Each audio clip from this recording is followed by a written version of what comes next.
இதை விட பெரிய ஒரு விஷயத்தை ரசூல் ஸல்லல்லாஹு சொன்னாங்க. 10ஆம் நாள் நோன்பை அல்லாஹ் உங்களுக்கு நசீபாக்கினான். என்ன கிடைக்கும் தெரியுமா? இந்த ஒரு வருடம் நீங்கள் செய்த அத்தனை பாவம் மன்னிக்கப்படும்.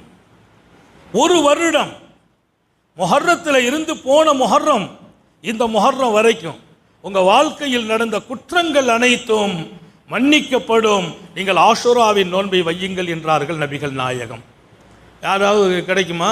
ஒரு வருஷம் பாவங்களை மன்னிக்கிறதுக்கு மனுஷனுக்கு சக்தி இல்லை. ஒரு வருடத்தினுடைய பாவம் என்ன? ஒரு பாவம் அல்லாஹ் தான் மன்னிக்கணும். ஒரே வருடத்தினுடைய மொத்த பாவங்களையும் மன்னிக்கப்படுகிற ஒரு பெரிய வாய்ப்பை நபிகள் நாயகம் ஸல்லல்லாஹு அலைஹி வஸல்லம் இந்த சமுதாயத்திற்கு வெகுமதியாக வழங்குகிறார்கள் ஆஷுராவுடைய நோன்பின் பரக்கத்தினாலே. அதனால இன்ஷா அல்லாஹ் வாழ்க்கையில் நடந்த பாவம் மன்னிக்கப்பட்டுச்சுன்னா என்ன கிடைக்கும்? நம்ம எதை கேட்டாலும் அல்லாஹ் கொடுப்பான். நமக்கு கேட்டது சிலது கிடைக்காம போனதுக்கு பாவம் தான் காரணம். நம்ம பாவம் இருக்கிறதுனால அல்லாஹ்ட்ட போய் கேட்க முடியாது, கேட்குறோம் கிடைக்க மாட்டேங்குது. பாவம் நம்மை தடுக்கிறது. பாவங்கள் எல்லாம் மன்னிக்கப்பட்டால் நம்ம கேட்டது நசீபாயிடும். ஸல்லல்லாஹு அலைஹி வஸல்லம் சொல்லுவாங்க, சில மனிதர்களுக்கு அல்லாஹ்வின் புறத்திலிருந்து வரக்கூடிய அருள்கள் தடுத்து நிறுத்தப்படுது. ஏன் நாயகமே? அவர்கள் செய்த பாவங்களால் நிறுத்தப்படுது.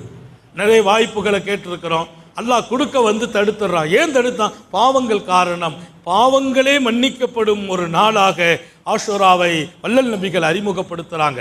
ஒரு நாள் பாவம் அல்ல, ஓராண்டு பாவம் என்கிறார்கள். அப்படியானால் புனிதனாக என்னை மாற்றி நான் கேட்டதெல்லாம் அல்லாஹ் கொடுக்கிற இடத்தில் என்னை ஆக்குகிற ஒரு நசீப் இந்த ஆஷுரா தினத்திற்கு வழங்கப்பட்டிருக்கிறது. ரொம்ப பாக்கியம் நிறைந்த ஒரு நாள். நம்முடைய வாழ்க்கையில் இனி அடுத்த வருஷம்தான் கிடைக்கும்.